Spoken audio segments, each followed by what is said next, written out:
Hello, I'm David Thorpe, the Community Manager of Sustainable Cities Collective, the foremost forum for urban leaders everywhere. The concept of sustainability implies constant learning, keeping up to date, reinvention. But how can cities learn? How can a city innovate constantly to keep on top of challenges? The answers to these questions can be found in Tim Campbell's book Beyond Smart Cities. This book has been called strikingly original and perfectly timed. Tim is the chairman of the Urban Age Institute. He used to work for the World Bank and is a senior academic. He's here today to talk about his research. Welcome, Tim. David, thanks very much for having me. It's a pleasure to be here. Now, Tim, you've worked for over 35 years in urban development in hundreds of cities all over the world. This must have given you an unrivaled perspective on what makes successful cities tick. Yes, well, when I was with the World Bank, I discovered that the World Bank is great at lending money for infrastructure, a lot of it that went to cities, but not as good in building the institutions needed there. And so got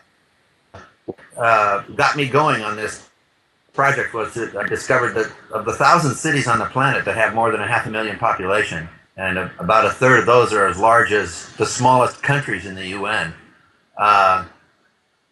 Cities really need to step up and to meet the challenges for the future. And so I began a web-based survey of cities around the world. 53 cities responded, and then got an award from the German Marshall Fund and lived in 4 cities for a month each and did intensive, in-depth interviews, asking cities, well, you told me you went and visited city X, Y, or Z last year. Tell me what you learned. What did you bring back? What did you make of it? How did you adapt it locally? What difference did it make? And so that was basically the schema of the book. Well, your findings imply that cities learn in a rational and scientific way, but people run cities and they're emotional and irrational, aren't they? How does this square up?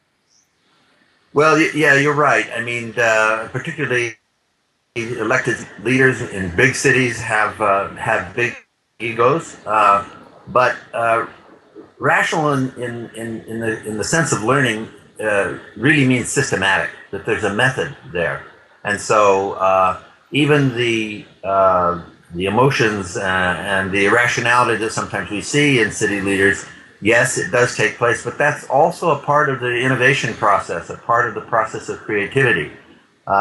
Human passions come into the picture and can make a difference. So, but what I found was that the best cities that learn, that exhibit similar characteristics of method, they are systematic in knowing that they have to keep learning, that they have to pull up their socks to hold position. And so they're out visiting other cities by the score, actually by the thousands. If my research is right, there are somewhere between 1,000 and 10,000 visits between and among cities every year. So there's a huge volume of exchange going on that policymakers aren't really aware of. And so irrational or emotional or not, cities are going out there learning what's cooking, what works. One of the questions that you address, though, is why it takes so long for best practice to be copied elsewhere. And you describe the process of the development of Curitiba's transport system as an example. And I remember when I was in Brazil asking the same question. And I was told that why it is that other cities did not copy Curitiba was because the mayors wanted to put their own stamp on the city's development and not just copy what somebody else has done. How do you get around that problem? To some extent, it is a problem. I heard similar sentiments spoken by, let us call them importing cities that were looking for ideas. But no lesson is adopted lock, stock, and barrel as it is. It's always adapted somehow to local circumstances. And I think the people in Curitiba may have said this to you, but if you look at it from the point of view of an importing city, there's a powerful drive among mayors and city leaders to find lessons and to solve problems, because they have very short terms of office. They don't have time to reinvent the wheel. So, and as a risk management strategy, one of the things they do is go out and find lessons that are working elsewhere. And inevitably, that means they have to be careful about where they're going because resources are limited, and b adapt what they find to circumstances back home. So, you know, globalization is a factor here also because cities aren't protected by trade regimes any longer as they once protected nations. Cities are exposed now to competition like they never been, and mayors know this. So that's a part of their risk management. Just to hold position, mayors have to go out and solve problems quickly, and the best way to do that is to see what works somewhere else. So I think that's how you square it up. There's a strong push now that wasn't there before. And that Curitiba system, for instance, and bus rapid transit is now in over 130 cities around the world. Took a long time to take off, but somewhere after the 90s, in the mid 90s, about when globalization was really taking a bite, then you really saw it take off. So I think that sort of illustrates my point here. Well, your conclusions, you say, apply to the richer cities of the world. What would happen to the poorer cities? Well, it's true. Learning can be expensive. You have to invest in it. It has to be continuous. And many cities in the global south are taking it seriously. I mean, Curitiba is a perfect example. We've been doing it. In fact, it was a leader in a lot of ways.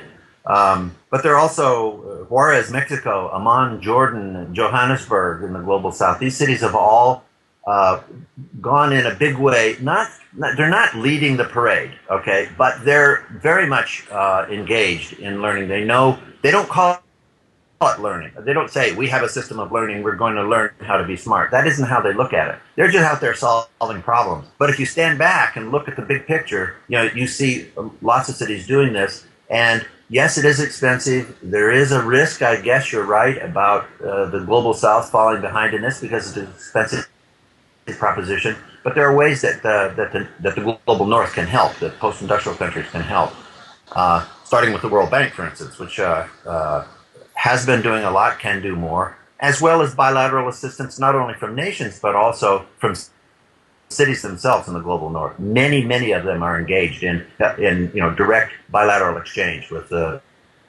cities in the south.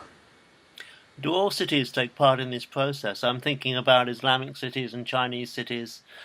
Do they all learn in the same way as Western cities? Well, I'm not sure I'm qualified to answer that. I think that because my sample covered only a couple of Islamic cities and no Chinese cities, but I have experience in both of those sets of places. And what I see from their point of view is there is this strong push, the drive to stay up with the world, to keep up. So that, for instance, you see in Mashhad in Iran, there's a training center globally. There's a thing called INTA, which is the International Urban Development Association, which holds meetings every year, and it's all about capacity building. And most of them are Islamic cities that gather. I mean, people last time I went, there was something like 2,000 people there from all over the world attending and being very inquisitive and inquiring about what was going on in cities elsewhere. So, and there's the Arab Urban Development Institute, for instance, which is another example. So, I think that they're showing the demand. Okay, but whether the same patterns of learning that I saw in Western cities and in Asian cities would apply in the Muslim cities, I just don't know. I'm not qualified to say. I haven't had enough experience with them. Well, what are your favorite cities to exemplify smartness? Well, there are a lot of them. Many come to mind. I would put them in alphabetical order so that I don't sort of bias or let us say, give away my biases. But I would include on the list right away Amsterdam. Has something like 35 smart projects ongoing now.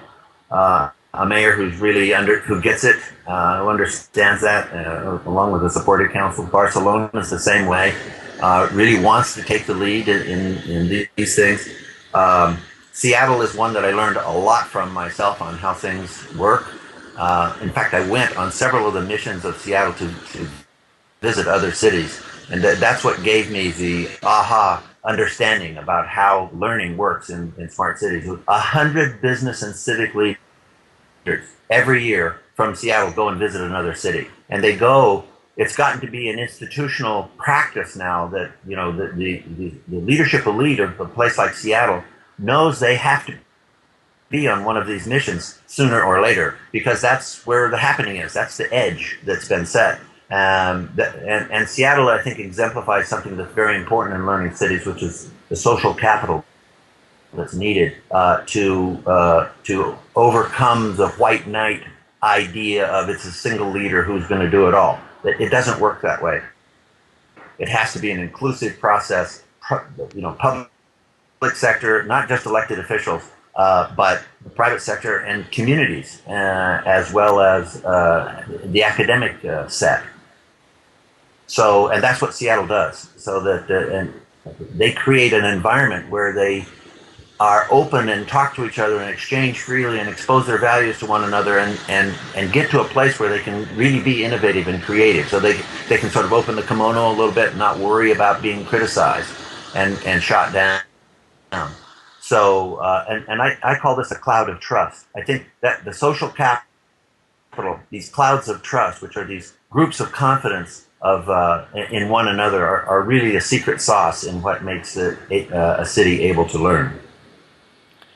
So, how can cities successfully manage the incredible amount of data and information that this process must generate and pass it around within their own administration and make sure that it's used effectively? Yeah, I mean that's a very good question, David. And I found cities that were on various points of a spectrum where cities may have made a commitment to learning. They may have created an institution or somebody responsible, a department. You're the learning guy. You're the secretary of knowledge. You're the person who's supposed to keep track of this and circulate it. But they don't always do that. Although the best ones that I found did in fact do that. Invest in it. Set up someone responsible for it. Circulate the knowledge that they do acquire. Learn continuously. Build clouds of trust. These things are sort of all earmarks of smart cities. And yes, it's a big problem, particularly now that we have the Internet of everything, everything connected to everything else. It offers many opportunities, but the issues aren't technological, really. The issues are social issues, political issues of being able to connect together, to work across the silos, to coordinate, to compromise. That's the secret. Now, you work with the Urban Age Institute and something called the Meeting of Minds Conference. Can you tell us a little bit about what this does?